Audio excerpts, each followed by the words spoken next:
Zit ons die mga trobe carregar com informação, carregar com caso de corte eigenlijk. Maar bisabo kapa bia passar, semana passar com até minha tour esse semana aqui, até com dezembro, com corte to hopi dura com caso na penal. Não tô falando de caso civil, Ministério Público tem somente de haver com caso na penal e caso na penal to hopi dura até fim de dezembro. E acaba nós tem tu costa e acaba registrar. Para o que trata esse semana aqui tem tem awe jaluna candidato de caso de menaça awe não sabe se maioria caso de menaça não quatro lugar aqui 26 de maio 26 de julho 10 de fevereiro e 31 de maio. Tá quatro casos de menaça quatro lugar aqui tá tem de não com arma candela outro com cuchu outro não com menaça não sério tudo isso não um lugar jaluna. Já razão, nós temos que começar a não é com o caso Babel. Vou agora um caso contra político, GS e seu partner C. van der Day.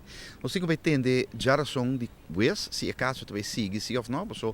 Se vou agora também, a registra tem alguns semanas passar. O ex-comissário me serve escuta candidato de testigo com defesa estava aqui.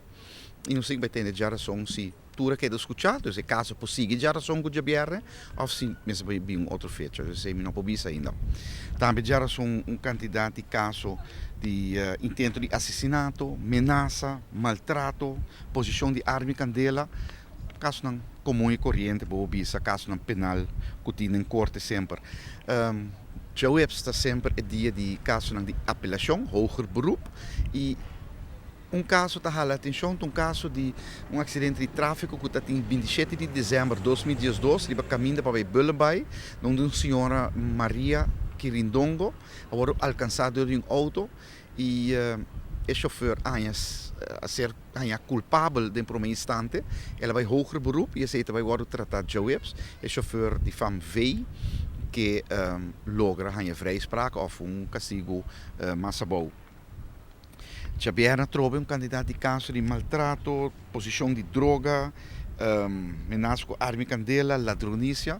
Então já vieram também, o que também vai atenção, me antecipar. Então caso, o veredicto que também tem, é caso de double assassinato de Bullenbay. Tem 5 pessoas que administram em corte, 2 de não. Júdico colombiano que está relacionado com o assassinato e double assassinato, então 3 outros, junto com 5 diferentes casos de atraco armado. Veredicto também tem GBR, onde também tem na sentença. Então quer dizer, vista de interesse que trobe candidato de caso de corte.